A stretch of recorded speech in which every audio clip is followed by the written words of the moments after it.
बिस्मिल्लाहिर्रहमानिर्रहीम। अस्सलाम वालेकुम स्टूडेंट्स, आज हम सेकेंड ईयर का चैप्टर नंबर 10 स्टार्ट करेंगे जो कि है नॉर्मल डिस्ट्रीब्यूशन। सबसे पहले हम इसका इंट्रोडक्शन देखेंगे, इसकी डेफिनेशन और बाद में इसकी प्रॉपर्टीज को वन बाय वन डिस्कस करेंगे। नॉर्मल डिस्ट्रीब्यूशन, गाजियन डिस्ट्रीब्यूशन या mother of all the distribution एक ही चीज है। नॉर्मल डिस्ट्रीब्यूशन जो है हमारी रूटीन लाइफ में जो नेचुरल फिनोमिना है, मतलब हाइट है, वेट है, टेम्परेचर है, एज है, मार्क्स है, आईक्यू लेवल है, ये जो सारे के सारे वेरिएबल हैं ये हमारे जो है वो नॉर्मल को अप्रोच करते हैं। अगर इनको हमने मेजर करना हो तो इसके लिए जो डिस्ट्रीब्यूशन यूज होगी उसको हम नाम देते हैं नॉर्मल डिस्ट्रीब्यूशन का।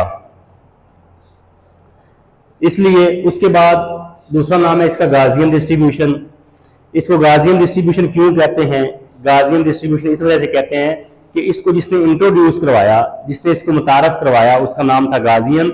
जो इसका फाउंडर है, जो इसका पायनियर है, उसका नाम है गाजियन, तो इसलिए हम इसको गाजियन डिस्ट्रीब्यूशन भी कहते हैं। उसके बाद है mother of all the distribution.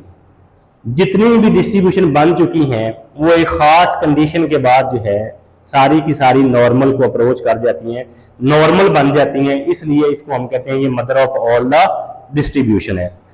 पहले हम इसका पीडीएफ देखते हैं नॉर्मल का। F of X mu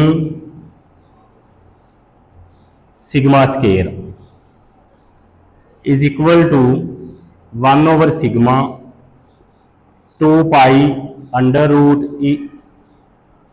E की power -1/2 X minus mu over sigma whole square. ये है इसका पीडीएफ। अब पीडीएफ जो है उसको हम कहते हैं प्रोबेबिलिटी डेंसिटी फंक्शन। एक साल जब फर्स्ट ईयर में थे तो हमने ये पढ़ा था जी, तो पीएमएफ और पीडीएफ इनमें पहले फर्क समझना बहुत जरूरी है। PMF probability math function, PDF probability density function. अब इन दोनों में फर्क क्या है? हमने फर्स्ट ईयर में दो डिस्ट्रीब्यूशन करी थी, एक थी बाइनोमियल डिस्ट्रीब्यूशन और एक थी हाइपरज्योमेट्रिक। बाइनोमियल को हमने लिखा था probability of capital X is equal to small X N C X P की पावर एक्स और क्यू की पावर एन माइनस एक्स, और इसमें जो एक्स की रेंज थी वो 0 से 1 n तक थी।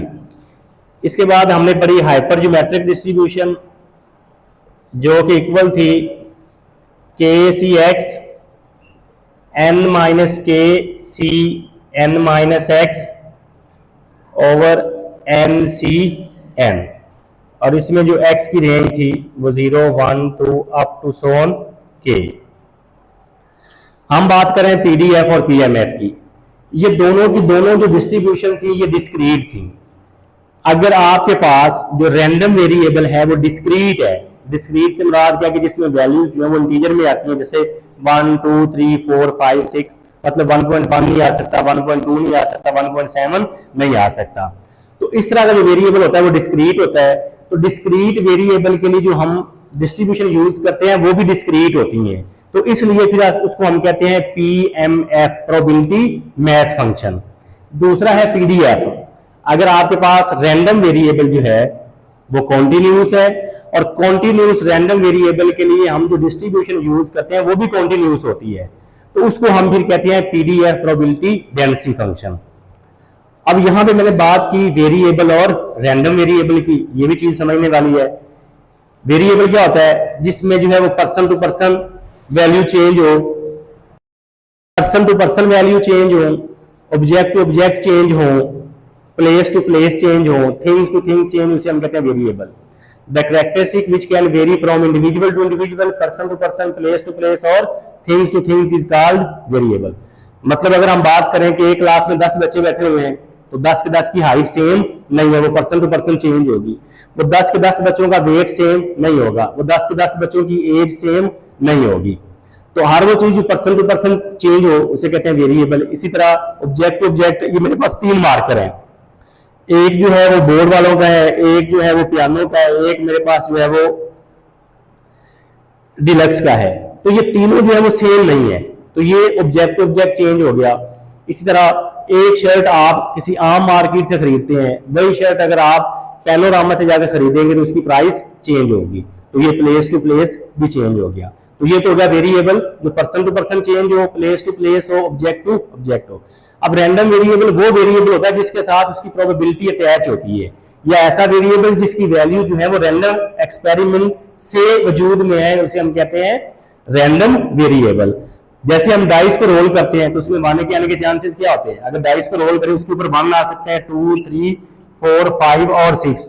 तो 1 की प्रोबेबिलिटी क्या होती है? 1/6, 2 की भी 1/6, 3 की भी 1/6। तो ये बात अंडरस्टूड है कि अगर डाइस को रोल करें तो उसकी प्रोबेबिलिटी साथ उसके अटैच होती है। तो ये हमने फर्क देखा वेरिएबल और रैंडम वेरिएबल में। पीडीएफ और पीएमएफ की भी समझ आ गई। अगर वेरिएबल डिस्क्रीट हो तो उसके लिए जो डिस्ट्रीब्यूशन यूज होगी वो भी डिस्क्रीट होगी।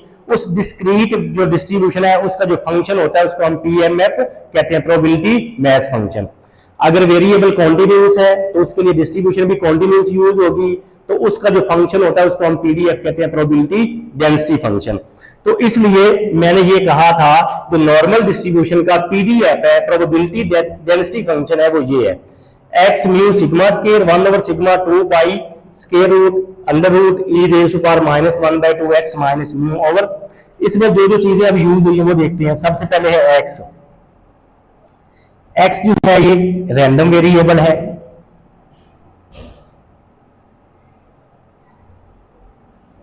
म्यू ये है मीन ऑफ नॉर्मल डिस्ट्रीब्यूशन।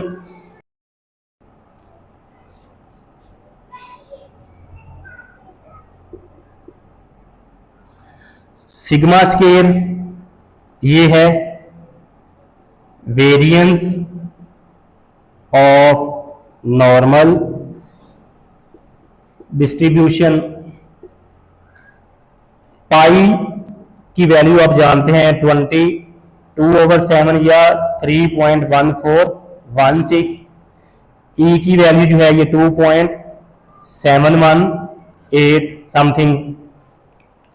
तो ये जो चीजें जिसमें यूज हुई हैं वो है जी एक्स वो रैंडम वेरिएबल है, म्यू जो है वो नॉर्मल डिस्ट्रीब्यूशन का मीन है, सिग्मा स्क्वायर जो है ये वेरिएंस ऑफ नॉर्मल डिस्ट्रीब्यूशन है, पाई की वैल्यू ये है और ई की वैल्यू ये है। अब एक चीज और हमने मतलब जो है समझनी है कि ये म्यू हमने क्यों यूज किया है मीन के लिए। जब आप फर्स्ट ईयर में थे तो हमारे पास दो तरह का डेटा होता था, एक होता था सैंपल और दूसरा होता था पॉपुलेशन। सैंपल का जो मीन था उसको हमने डिनोट किया था, अगर वेरिएबल एक्स है तो एक्स बार, वाई है तो वाई बार। तो इसी तरह जो पॉपुलेशन का मीन होता है उसको हम डिनोट करते हैं म्यू से। सैंपल का जो वेरिएंस है उसको हमने डिनोट किया था एस स्क्वायर से, तो जो पॉपुलेशन का वेरिएंस होगा उसको सिग्मा स्क्वायर से डिनोट करेंगे। इसी तरह अगर सैंपल का जो कोरिलेशन है उसको हम कोरिलेशन, सैंपल के कोरिलेशन को आर से डिनोट करते हैं और पॉपुलेशन के कोरिलेशन को रो से डिनोट करते हैं। तो क्योंकि दो तरह का डेटा होता है सैंपल और मीन, तो इसलिए यहां पे जो मीन है ये नॉर्मल डिस्ट्रीब्यूशन का मीन, हमेशा हम मीन या वेरिएंस को म्यू और सिग्मा स्क्वायर से डिनोट करते हैं क्योंकि ये वैल्यूज पॉपुलेशन से आती हैं। तो ये दो लाजमी समझनी थी। इसमें हमने कहा जी रैंडम वेरिएबल जो है एक्स है, इसमें जो रैंडम वेरिएबल यूज हुआ है, मीन यूज हुआ है, वेरिएंस यूज हुआ है, इसकी हम रेंज देखते हैं। इसमें जो रैंडम वेरिएबल एक्स यूज हुआ है इसकी रेंज +∞ से -∞ है। मतलब एक्स की वैल्यू जो है वो -∞ से +∞ तक आ सकती है, नेगेटिव भी हो सकती है और पॉजिटिव भी हो सकती है। उसके बाद जो नॉर्मल का मीन है उसकी रेंज भी +∞ से -∞ है। मतलब मीन की वैल्यू नेगेटिव भी आ सकती है और पॉजिटिव भी आ सकती है। उसके बाद जो सिग्मा स्क्वायर है इसकी जो रेंज है ये 0 से +∞ तक है। कि मतलब सिग्मा की वैल्यू या तो जीरो होगी या फिर प्लस इन्फिनिटी तक जाएगी, मतलब वैल्यू इसकी पॉजिटिव होगी, वेरिएंस कभी नेगेटिव नहीं हो सकता। क्यों नहीं हो सकता वो देखते हैं। आपने ये पढ़ा हुआ है, वेरिएंस को हम नोट करते हैं एस के से, जिसका फार्मूला था sum X minus X bar whole square over N. हम क्या करते हैं, मीन में से उसकी वैल्यू को माइनस करते हैं और उसका स्क्वायर करते हैं। जब हम वैल्यूज का स्क्वायर करेंगे, अगर कोई वैल्यू नेगेटिव है तो वो भी पॉजिटिव हो जाएगी। तो इसलिए वेरिएंस का जब हम सम करेंगे तो वो भी हमेशा पॉजिटिव आएगा। तो जब पॉजिटिव को डिवाइड करेंगे तो आंसर फिर पॉजिटिव आएगा। इसलिए वेरिएंस का आंसर कभी नेगेटिव नहीं हो सकता। आपने फर्स्ट ईयर में जितने भी क्वेश्चन किए होंगे वेरिएंस का आंसर हमेशा प्लस में आया होगा। उसकी वजह यही है कि हम वैल्यू में से मीन को माइनस करते हैं, उसके बाद उसका स्क्वायर करते हैं, तो स्क्वायर नेगेटिव वैल्यू को भी पॉजिटिव कर देता है। और उसके बाद इसका आंसर जो है वो जीरो भी आ सकता है। वो कब आ सकता है, जब हमारे पास सारी वैल्यूज आइडेंटिकल हो। आइडेंटिकल से क्या मुराद है कि सारी वैल्यूज सेम हो। आइडेंटिकल हो या सेम हो, क्या मतलब कि अगर सारी वैल्यूज एक जैसी हो, 5 5 5। अब ये है कि हमें वेरिएंस बताता क्या है, वेरिएंस हमें ये बताता है कि डेटे में वेरिएशन कितनी है, डेटे में स्प्रेड कितना है, डेटे में वैल्यूज अपने मीन से कितनी दूरी पर वाक़या है। तो इनमें तो कोई स्प्रेड है ही नहीं, कोई वेरिएशन है ही नहीं। तो इसलिए जब सारी वैल्यूज हमारे पास सेम होगी, एक जैसी होगी, सिर्फ उसी सूरत में वेरिएंस जीरो आ सकता है, अदरवाइज वेरिएंस कभी जीरो भी नहीं आता। इसका आंसर हमेशा पॉजिटिव में आता है। ये था जी हमारा नॉर्मल डिस्ट्रीब्यूशन का फंक्शन। हमने देखा इसको नॉर्मल डिस्ट्रीब्यूशन क्यों कहते हैं, गॉसियन डिस्ट्रीब्यूशन क्यों कहते हैं, mother of all the distribution क्यों कहते हैं। उसके बाद ये इसका पीडीएफ था, इसमें जो जो चीजें थी वो हमने डिस्कस की। अब हम इसकी डेफिनेशन देखते हैं। डेफिनेशन है, normal distribution is the limiting form of the binomial distribution when the number of trials, that is n, is very large, neither p nor q is very small। वो कहता है कि जो नॉर्मल डिस्ट्रीब्यूशन है ये binomial distribution की limiting form है जब हमारे पास n जो है वो लार्ज हो जाए और p और q जो है वो स्मॉल ना हो। तो ऐसे डिस्ट्रीब्यूशन को हम क्या कहते हैं, नॉर्मल डिस्ट्रीब्यूशन। अब लिमिटिंग फॉर्म से क्या मुराद है, हमने अभी देखा था कि बाइनोमियल का जो फंक्शन होता है पीएमएफ जो होता है NCX, p की पावर x और q की पावर n माइनस एक्स, और x को हमने कहा इसकी रेंज 0 से n तक है।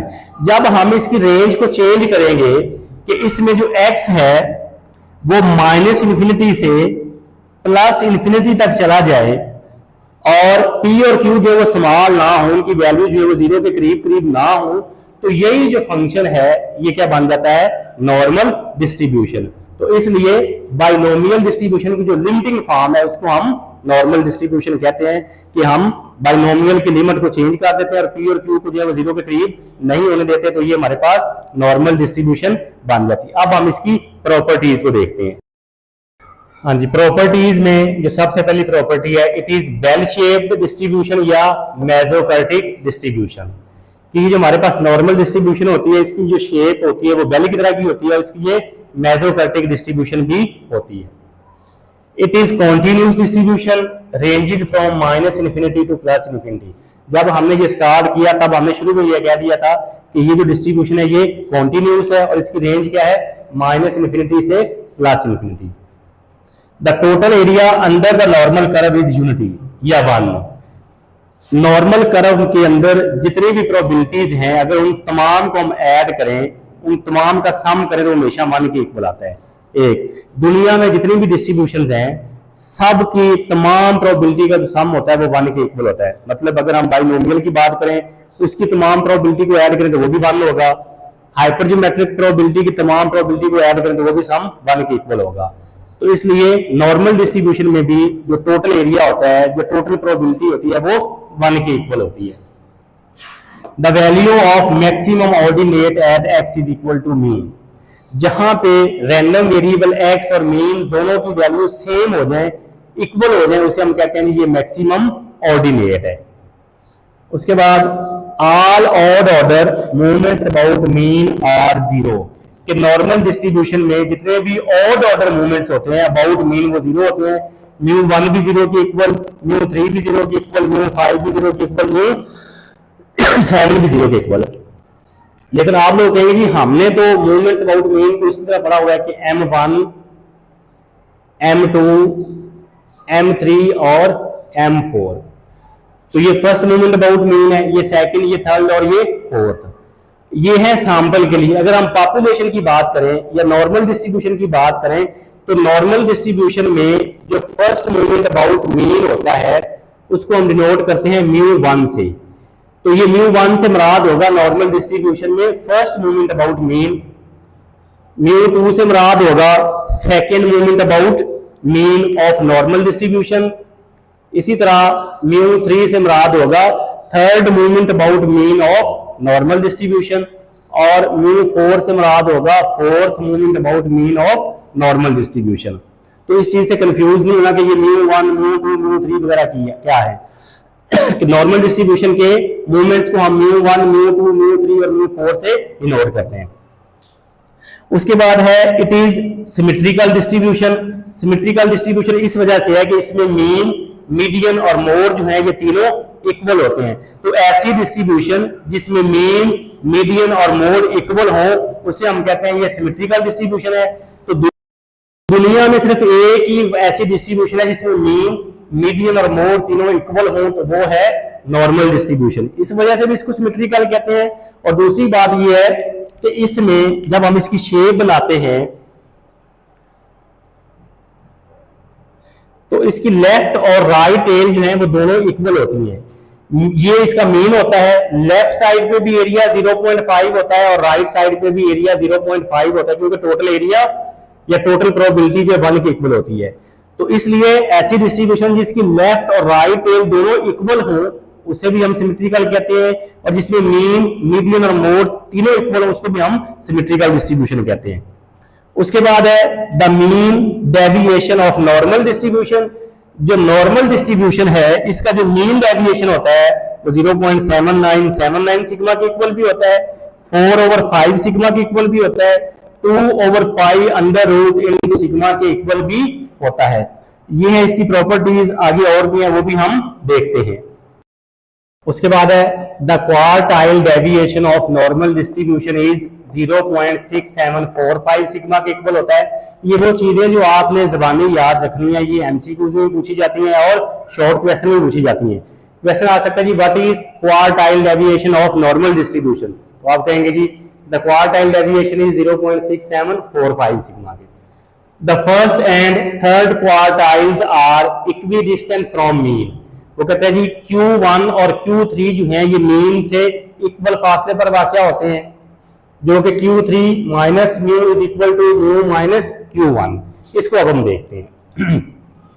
उससे पहले आपको थोड़ा सा पीछे जाना पड़ेगा। हमने क्वार्टाइल पढ़े हैं Q1, Q2 और Q3, ये 3 होते हैं, लेकिन ये डेटे को 4 हिस्सों में तकसीम करते हैं। Quartiles are the values which divide the range data set into 4 equal parts।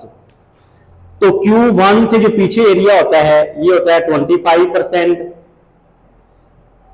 Q2 से जो पीछे एरिया होता है ये 50% होता है।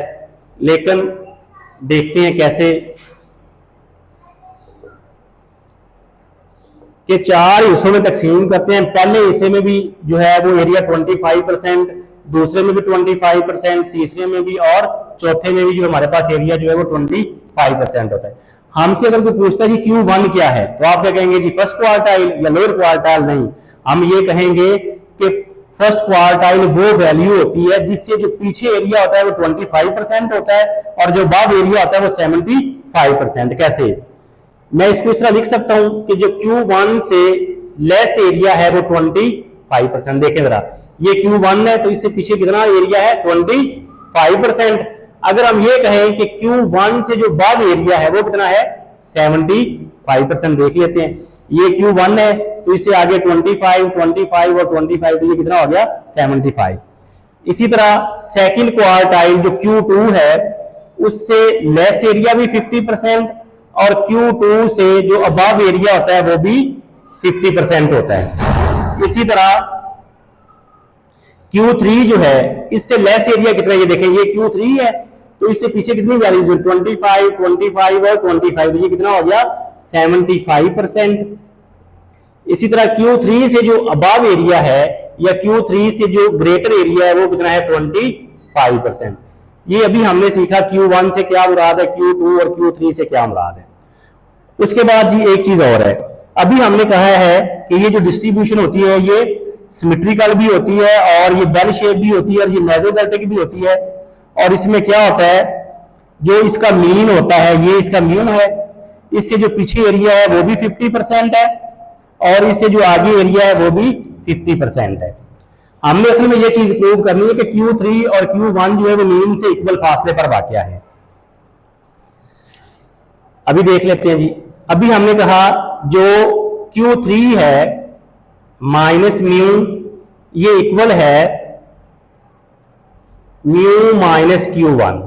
तो Q3 से जो पीछे एरिया है वो कितना है 25, 25 और 25। तो इसकी जगह पे हम लिख सकते हैं 75% माइनस म्यू। म्यू से पीछे भी एरिया 50%, आगे भी, तो म्यू की जगह पे क्या आएगा 50%। इस तरह फिर म्यू की जगह पे क्या आएगा 50% और Q1 जो है उससे पीछे कितना एरिया है 25%। अब इसको करते हैं -75 में से जब 50 को माइनस किया तो ये क्या आ गया 25%, 50 में से 25 को किया तो ये भी 25%।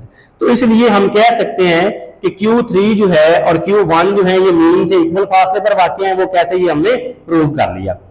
उसके बाद है कुछ स्पेशल प्रोबेबिलिटीज जो आपने याद रखनी है।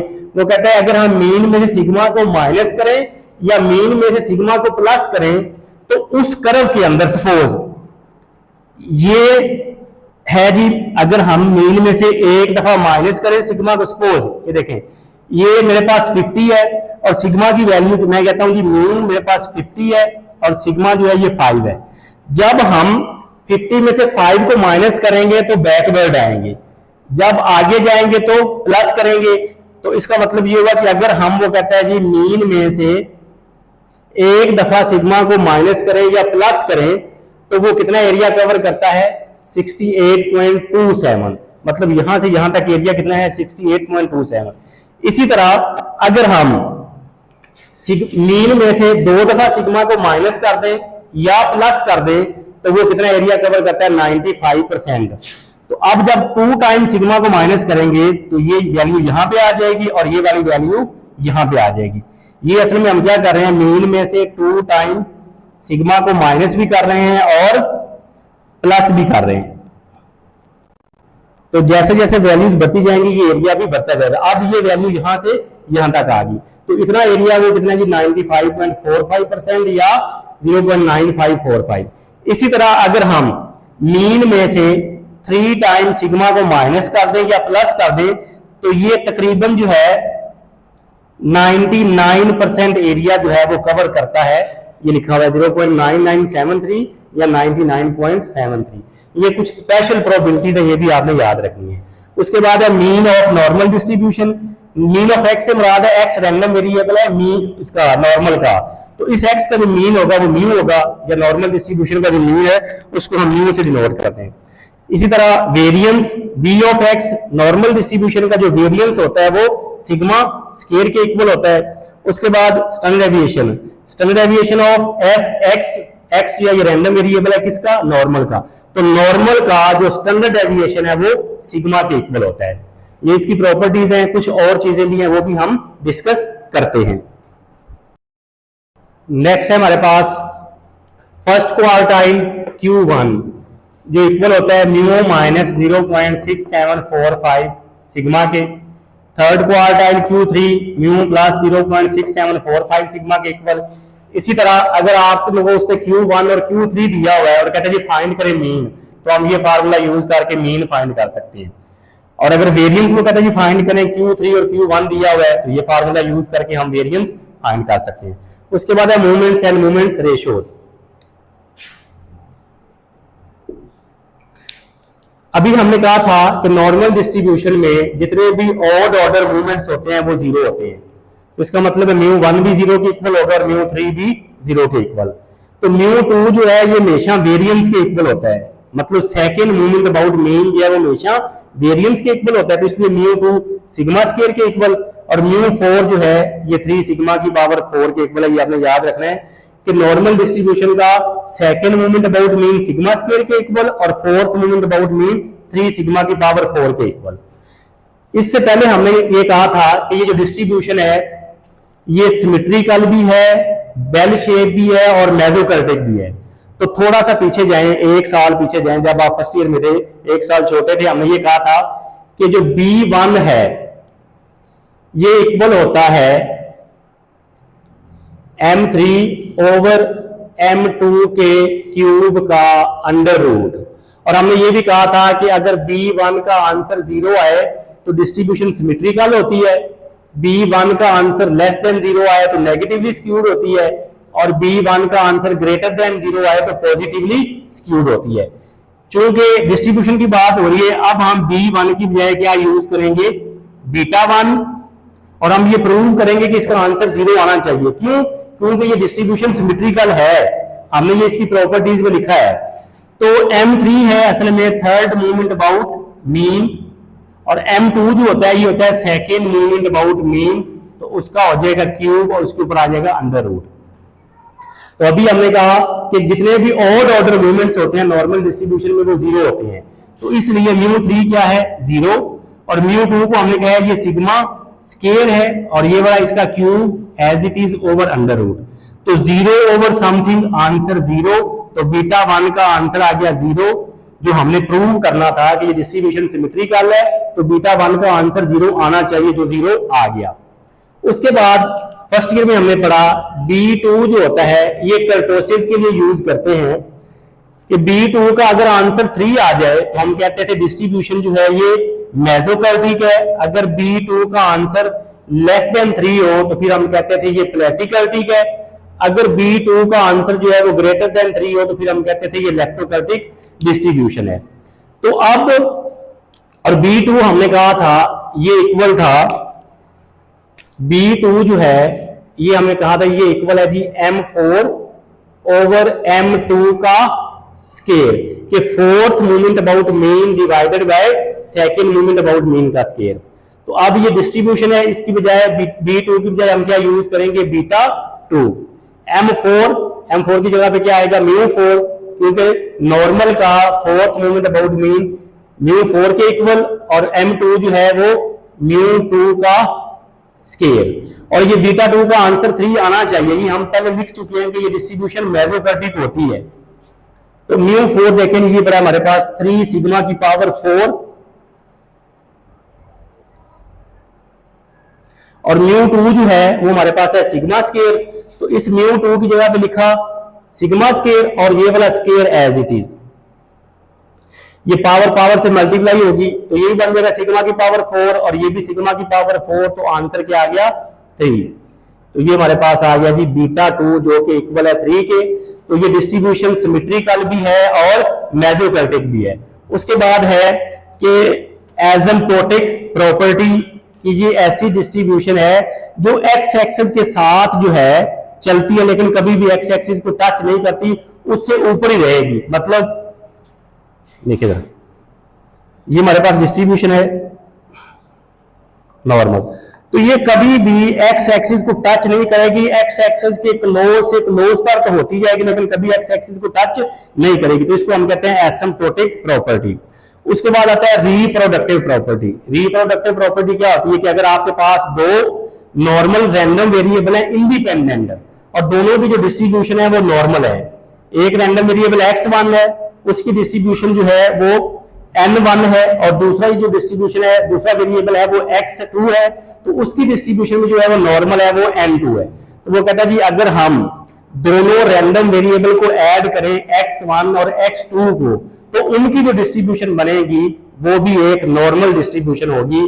तो ये था जी हमारा आज का टॉपिक, जिसमें हमने देखा कि पीडीएफ पीएमएफ में क्या फर्क है, नॉर्मल डिस्ट्रीब्यूशन की डेफिनेशन को देखा, उसकी इंट्रोडक्शन को देखा, उसकी प्रॉपर्टीज को 1 बाय 1 देखा, उसको हमने कुछ चीजें जो है वो प्रूव करने वाली थी वो प्रूव भी की। अगर आप चैनल पे नए आए हैं तो चैनल को लाइक करना, सब्सक्राइब करना और शेयर करना मत भूलिएगा। बेल आइकन को लाजमी प्रेस कीजिएगा ताकि आने वाली हर नई वीडियो का नोटिफिकेशन आप तक पहुंच सके। एक नई वीडियो के साथ दोबारा फिर मिलते हैं, तब तक अपना ख्याल रखिएगा। अल्लाह हाफिज।